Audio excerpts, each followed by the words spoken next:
Ahí estamos con él, yo soy esta figurita que anda por ahí atrás reflejada, bebiendo ron Matusalén en La Habana, como correspondía a sus años, ron Matusalén, y celebrando esa porfiada manía de vivir. Estaba un poco enojado Miguelito conmigo, porque decía que se me habían escapado 2 resurrecciones, que él había resucitado más veces.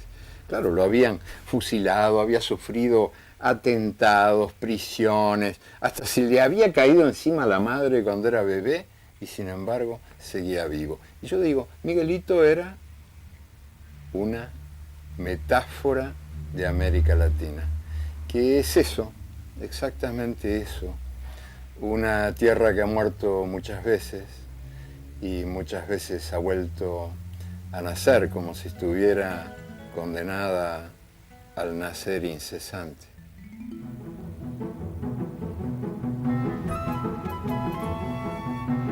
Este es un cuadro de Vargas, del carpintero Vargas, que nació, creció, vivió y murió en el pueblo de Cabimas, en el lago de Maracaibo.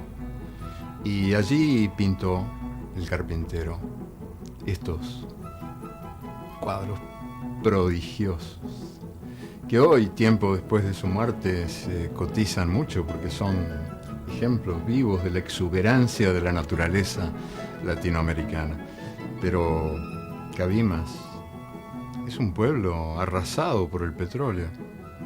Generó muchísima riqueza para los demás y pagó un precio altísimo de peces muertos, hierbas secas, pájaros que vuelan de espaldas. Y yo cuando lo veía a Vargas, lo visitaba en Cabimas, le decía que él era un pintor realista. Y Vargas se reía de que yo dijera que era realista. Y yo le decía que sí, que era. Porque él no había pintado la realidad que conocía, pero había pintado la realidad que necesitaba. Y tan real es la realidad que se necesita como la realidad que se conoce.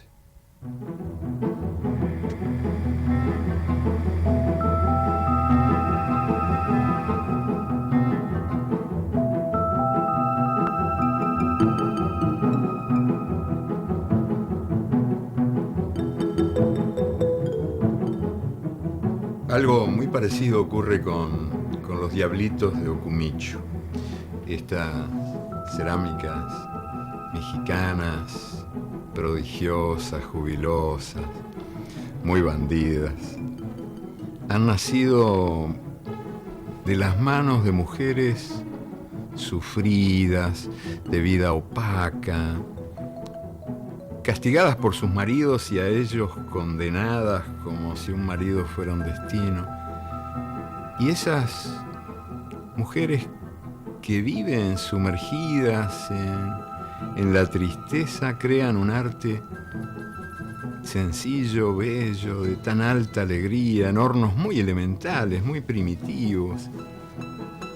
Es increíble, pero ayuda a vivir, saber que cada mundo contiene otros mundos posibles, que cada mundo está embarazado de otros mundos, que esos mundos se llevan en la barriga o vaya a saber a dónde, hasta en el pelo se llevan, lo digo yo que no tengo. Vale la pena recordar que allá por el siglo XVII, siglo XVIII, las esclavas que se escapaban de las plantaciones de Surinam y marchaban selva adentro hacia los santuarios de la libertad, llevaban en sus cabelleras frondosas, envidiables cabelleras, semillas. Se fugaban robando semillas a los amos. Semillas de todo lo que encontraban, y cuando llegaban a esos espacios, a esos refugios de los esclavos cimarrones, sacudían sus cabezas y fecundaban así la tierra libre.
Yo soy hijo de los cafés de Montevideo, de cafés como este, el brasilero, el más antiguo de todos, cafés de los tiempos en que había tiempo para perder el tiempo.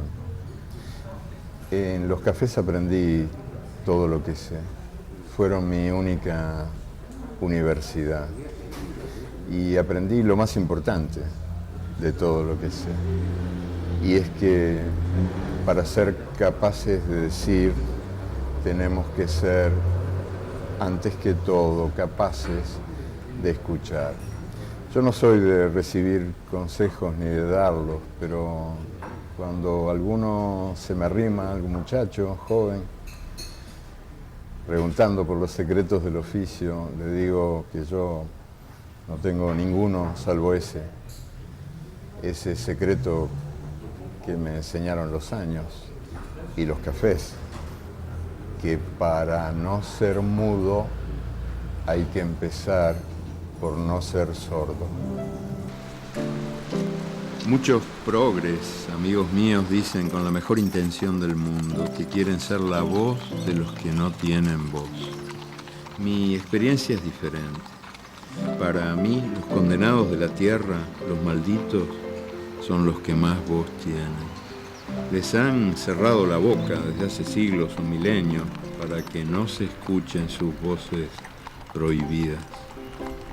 Según el poder, los nadies no tienen religiones, sino supersticiones. No tienen cultura, sino folclore. Hablan dialectos, sino lenguas. Tienen brazos, pero no tienen cara. ¿Cómo van a tener voz? El poder cree que solo tienen ecos. La mejor definición sobre los medios de comunicación en el mundo actual yo la encontré, sin embargo, garabateada en una pared y no en un enjundioso estudio de algún experto. Era una frase que decía: nos mean y los diarios dicen llueve.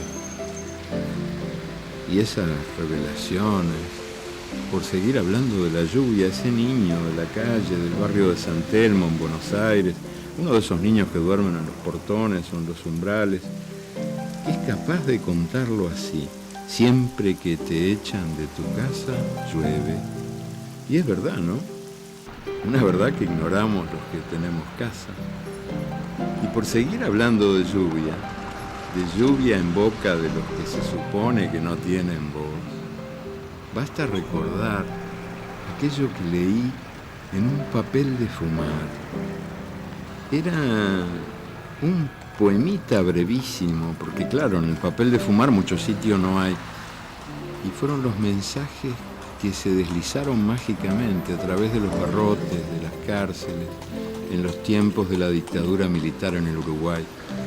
Y ese mensaje escrito en verso brevísimo decía: a veces llueve y te quiero, a veces sale el sol y te quiero, la cárcel es a veces, siempre te quiero.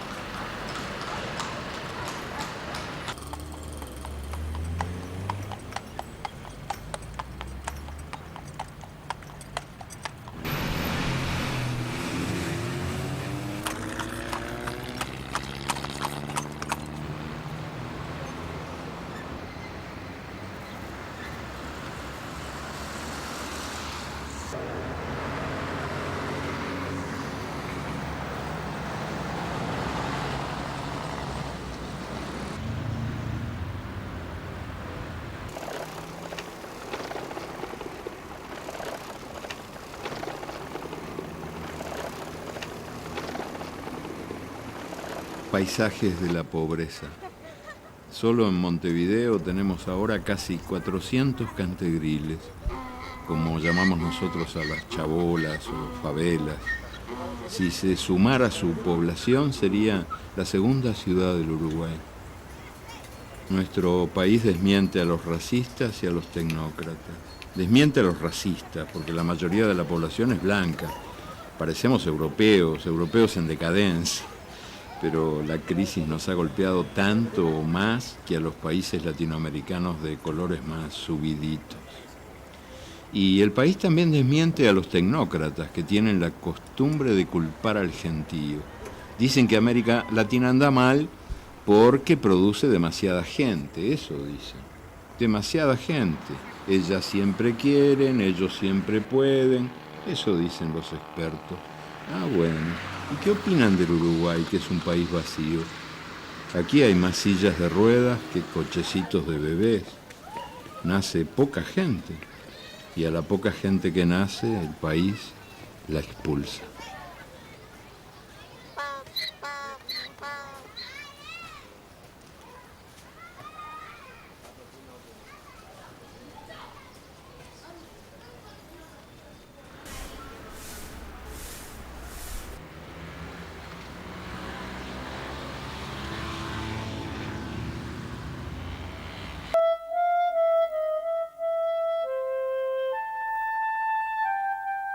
En tiempos de la dictadura, hace algunos años, nos echaba la policía.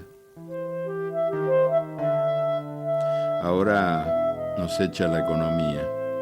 El Uruguay vende carne humana. Casi todos son jóvenes los que se van. Desandan el camino de sus abuelos. Se van a donde pueden. Muchos se van a España buscando trabajo, casa, destino. Desde la victoria del Frente Amplio en las elecciones del 2004, las cosas han empezado a cambiar, pero no es fácil enderezar el tobogán.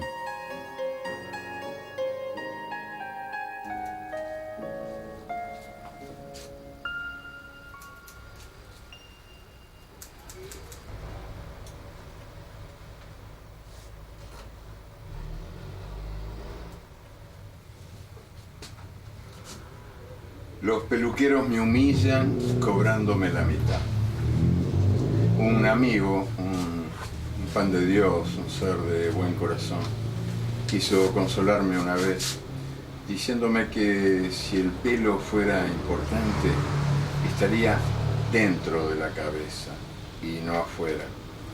No me sirvió el consuelo. En cambio, me ayuda a saber que en todos estos años se me ha caído muchísimo pelo, pero ninguna idea, ni una sola idea se me ha caído de la cabeza. Y eso, la verdad, alguna importancia de tener si se compara con tanto arrepentido que anda por ahí. Mucho aprendí de Onetti, Juan Carlos Onetti. Él, callado. El maestro fumaba cara al techo, decía poco, decía nada, y callando me enseñó que las únicas palabras que tienen el derecho de existir son las palabras mejores que el silencio. Según me dijo, ese era un proverbio chino, pero Onetti era muy mentiroso. Obdulio Varela era hombre de pocas palabras. Hace más de medio siglo, en 1950, en el estadio de Maracaná, el Uruguay fue campeón del mundo contra todo pronóstico, contra toda evidencia. Y él, Obdulio, fue el héroe de aquella hazaña imposible. Los brasileños siguen diciendo todavía, fue nuestra Hiroshima, pero son exagerados. En las tribunas de Maracaná rugía el público más numeroso jamás congregado en un partido de fútbol. Mientras el partido duró, Obdulio supo odiar a aquel monstruo enemigo que tenía 200.000 cabezas. Pero después, mientras los demás jugadores uruguayos celebraban la victoria en el hotel, Obdulio se escabulló y pasó la noche bebiendo de bar en bar. La gente lloraba y él estaba arrepentido de haberles hecho tanto daño. Así que pasó la noche entera bebiendo en los bares de Río, abrazado a sus vencidos.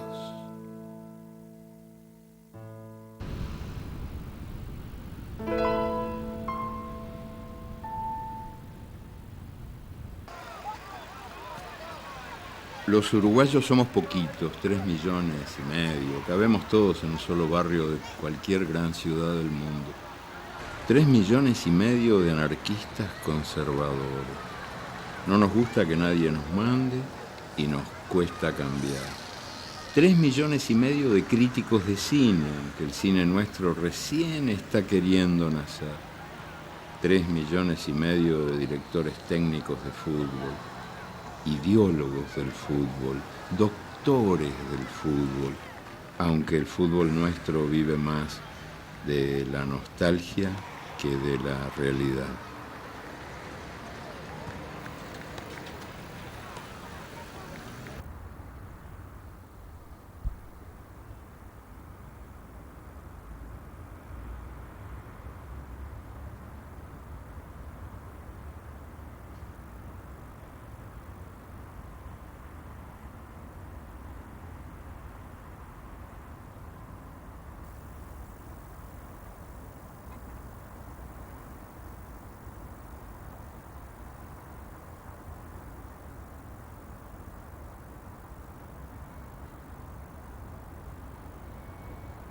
No hay nada menos vacío que un estadio vacío. Y dudo de que haya algo menos mudo que estas gradas sin nadie. Aquí cualquiera que tenga oídos escuchará las voces de los fantasmas, los rugidos. En este estadio, hace ya unos cuantos años, 1930, se disputó el primer campeonato mundial de fútbol. Ganó Uruguay. Ya había ganado Uruguay los dos campeonatos anteriores que eran olímpicos todavía, 1924, 1928. Era cosa de no creer. ¿Cómo? Un país tan chiquito y tan despoblado, ganándoles a todos los demás. Parecía milagro divino, la voluntad de Dios. No era nada de eso, porque ya para entonces hacía tiempo, largo tiempo, que aquí el Estado se había separado de la Iglesia y no le pedía favores. Era más bien obra de ese Estado, que era un Estado que tenía todavía energía creadora y que había impulsado y llevado adelante un programa de educación popular tremendo, que abarcaba al país entero y que comprendía todo, la cabeza y el cuerpo, matemática, física, pero también gimnasia, fútbol, campos deportivos, canchas desparramadas por todas partes, de modo de que aquel Uruguay formaba ciudadanos que eran, entre otras cosas, atletas. Aquel país era otro país. Tuvimos ley de divorcio 70 años antes que España y voto femenino 14 años antes que Francia. Después el Uruguay se vino abajo y el Estado fue usurpado por la politiquería. Habíamos tenido jornada de trabajo de 8 horas por ley antes que los Estados Unidos, pero ahora encontrar trabajo es un milagro. Y más milagro sería llenar la olla trabajando nada más que 8 horas.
Tienen 4 ruedas y andan a la velocidad de las tortugas, pero los uruguayos las llamamos cachilas, que es nombre de pájaros.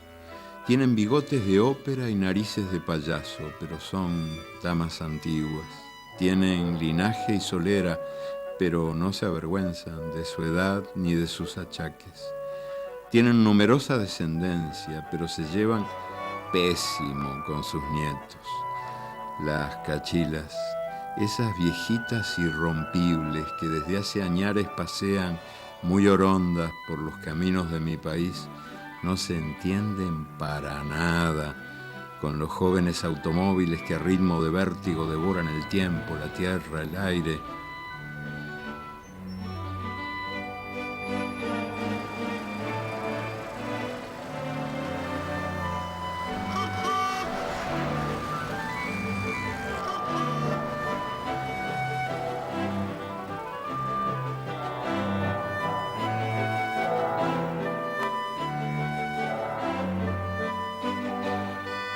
Un banco, un gran banco con vista al mar y 4 vaquitas pastando detrás. Ese fue nuestro modelo de país en los últimos años y así nos fue. El santuario financiero naufragó. Un desastre. Bancos vaciados, banqueros fugados, $1.000 millones por lo bajo se evaporaron.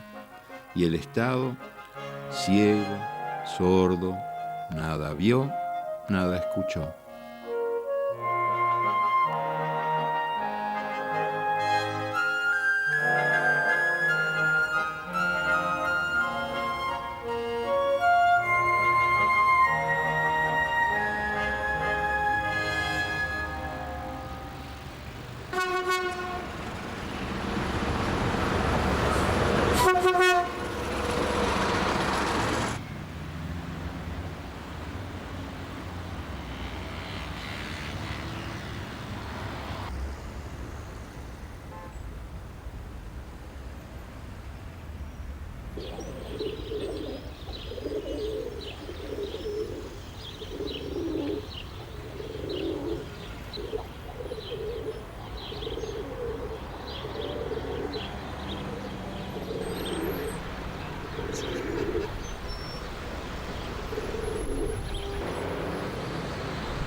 El monumento funerario, la arquitectura de la muerte, es una especialidad de las dictaduras militares que en el mundo son o han sido. Y la nuestra, la dictadura militar uruguaya, allá por los años 70 y pico, erigió este mausoleo, este adefesio de mármol, disque en homenaje a José Artigas. Yo creo que en realidad era una cárcel para que Artigas, prisionero, no pudiera moverse y hablar, porque hablando era un peligro. Este héroe de la independencia americana seguía estando vivo, y vivo está todavía, porque entre todos los héroes fue el que tuvo una visión social más clara y más honda. Él quiso que la independencia no fuera una emboscada contra los hijos más pobres de América. Hizo la primera reforma agraria en el continente americano, medio siglo antes que Lincoln, un siglo antes que Zapata, y la dictadura militar quiso poner frases suyas en las paredes de este mausoleo y no encontró ninguna, porque todas las frases de Artigas eran altamente subversivas, eran invocaciones a la dignidad y a la libertad de los oprimidos, así que no tuvieron más remedio que decorar las paredes con estos absurdos cartelones llenos de de nombres y de fechas y de lugares.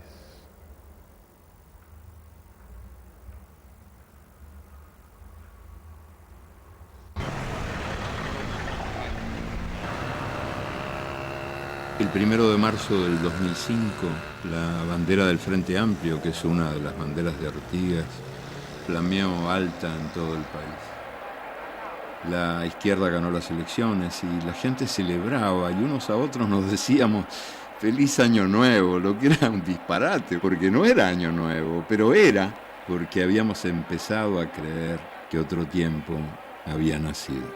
Ya en la madrugada, aquella noche, alguien me dijo, yo quiero que esta noche no se acabe nunca. Quería decir, yo quiero que esta alegría no se acabe nunca. Y quería decir, yo quiero que esta esperanza no se acabe nunca.